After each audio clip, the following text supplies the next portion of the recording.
So ito, set up na yung isang ng Warrior natin.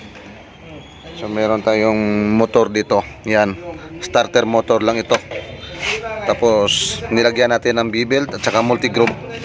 Yan.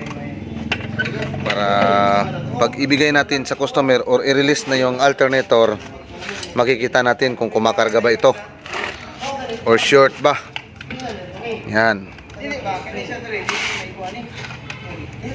Sige, installed para preparing. Yan. So ang connection naman dito, yan, ito yung lock, ito yung wiring nitong dalawa. Ito ay power, dito ay magic eye.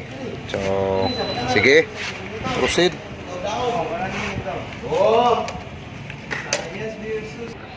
Pagkatapos na na-set up, sisilipin natin yung dalawang baterya.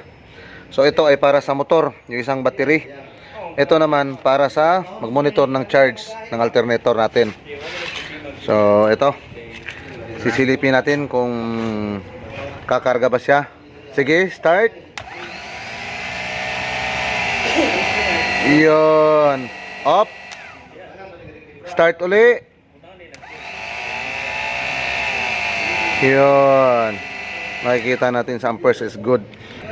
100% pwede nating i-release. Goods na goods ang ating gawa. Yun, oh.